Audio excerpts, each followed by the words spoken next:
Okay, so welcome to today's episode and happy St. Patrick's Day.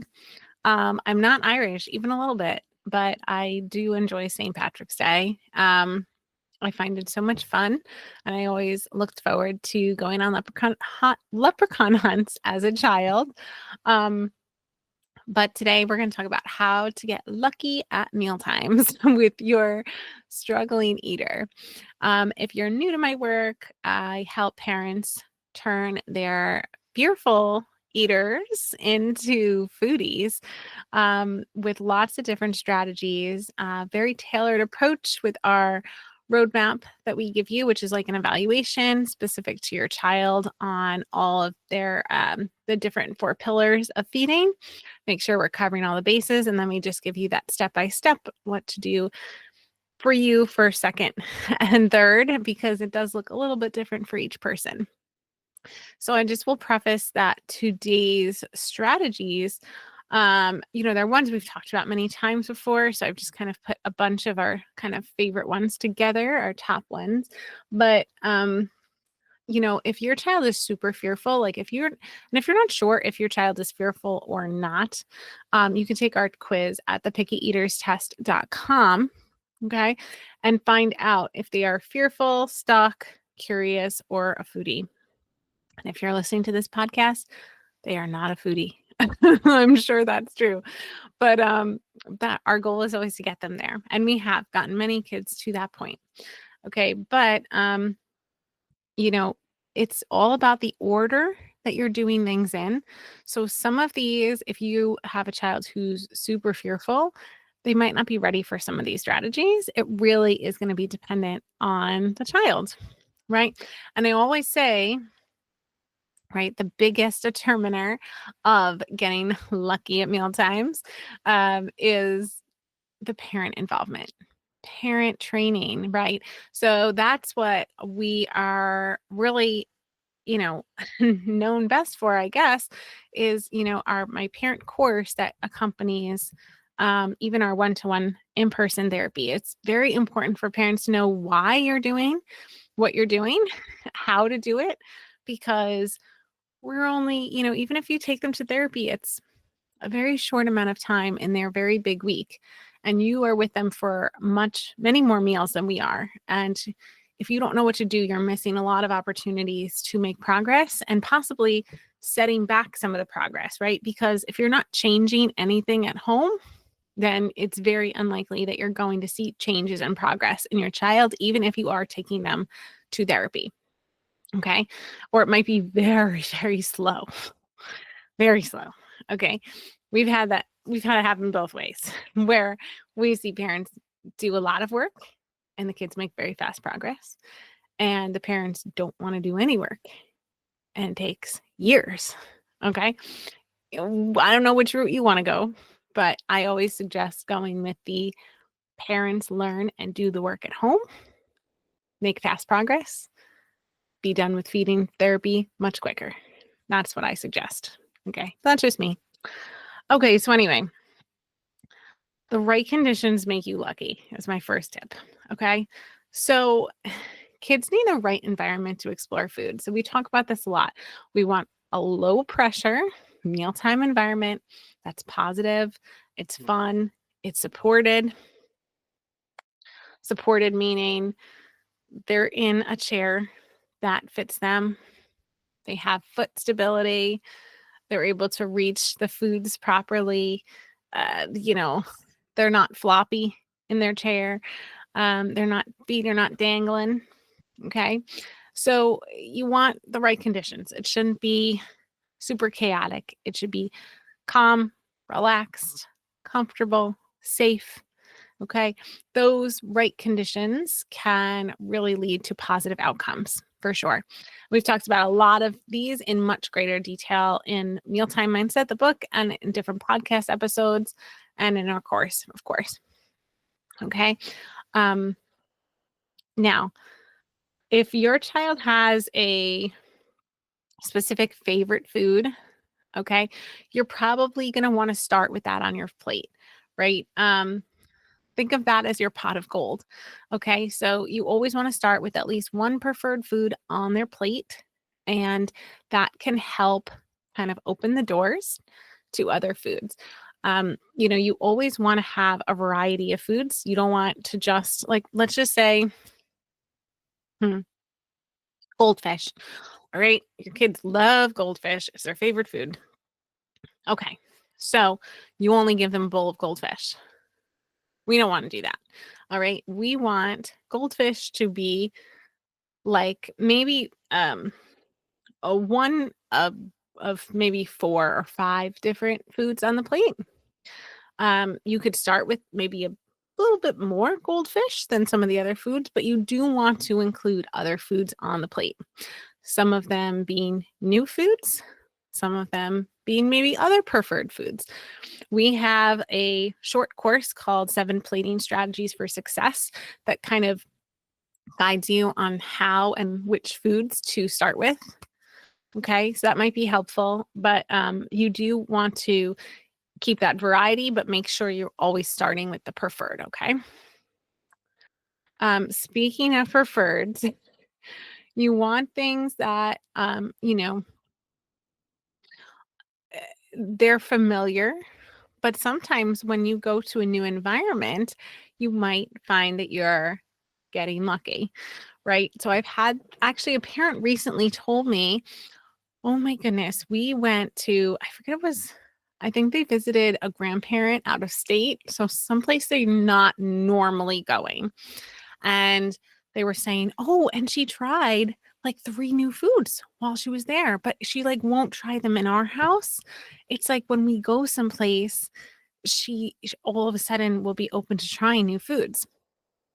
Okay, so that goes back to mealtime cues. Okay, I talk about this in mealtime mindset, but you want to try to identify those cues in their immediate home environment that are triggering them to say no to those new foods at home. And we want to try to bring as many of those positive cues from other places, right? Where they all of a sudden they like feel safe enough to try it into the home. So we kind of want to swap the negatives for the positive cues in the home. Okay. And to do that, you take like a little cue inventory, I call it, and we try to figure out different ways that we can bring in different elements to switch things up a little bit, which creates a new cue structure. And cues are just things in your environment that trigger you to react a certain way or feel a certain way. Like, just let's see, what's a good example? Um, so if you are, maybe every time you're in your car, you get hungry for a specific food. So it's like the car is the trigger for you to have this like response, this like emotional response, like, oh, I've just got to have this thing, right? Like, for example, maybe it's like a Starbucks coffee. Okay. So maybe at home, if you don't go out that day, you don't really care if you have Starbucks or coffee or not. But the second you get in that car, if it's something that you do on routine while you're in that car, it's almost like the car is the trigger for you to need Starbucks, right? It's the same idea. So basically, their home environment where they're eating all their meals becomes the trigger for them to say no. So we have to sort of reprogram, change things up in that environment so that, and then repair positive with the food so that they all of a sudden can start saying yes to foods in that environment. And the thing is, when you go someplace novel, you don't have any of those cues that are in your home, right? So it's like without the cues, all of a sudden they're more flexible, right? So that's what we have to do. So that could be why that's happening. You'll definitely have more luck with no pressure, right? Can't force a leprechaun to give you the gold, can't force a child to eat. The more relaxed and enjoying of the meal you are, that will mirror to your child as well. And we had an episode earlier this month about how your child is your mirror, and about how we're feeling can really shape their perception of mealtime. Even at the subconscious level. So we don't want to pressure. We want to ourselves try to be calm and enjoying the meal and giving off those positive, happy vibes during the meal, because that will mirror and your child will pick up on that. It's really easy, as I explained in that episode, to feel very triggered, very frustrated, angry, upset, anxious at meal times if your kid is fearful about food and they're not eating. But when we recognize these triggers, when we recognize these patterns, a lot of times we can see that our child is sort of feeling those same types of emotions where you might not even realize it, right? But they might be resisting and anxious and fearful and upset around meal times.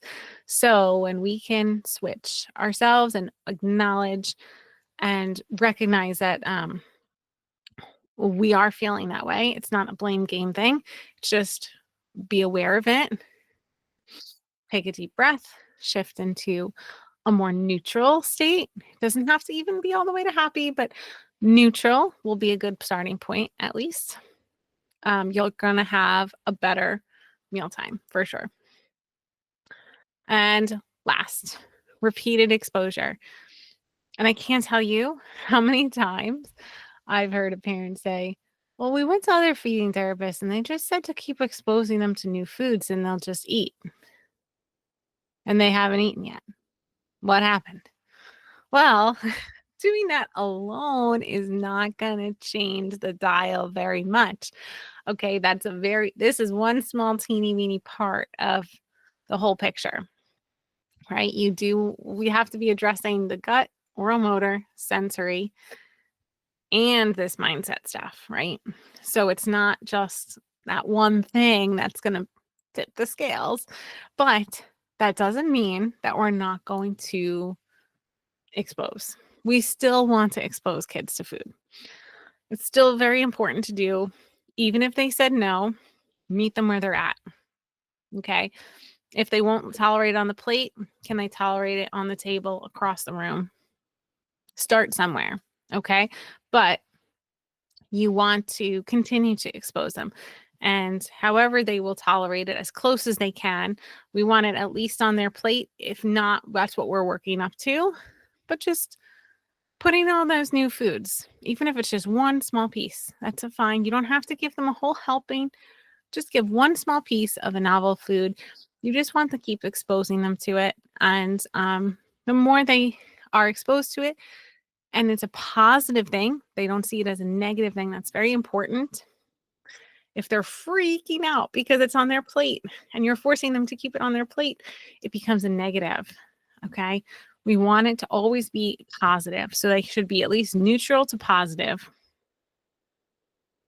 So I would always go to where they're comfortable, keep it there for a while, making sure that it remains positive, and just move closer as you can.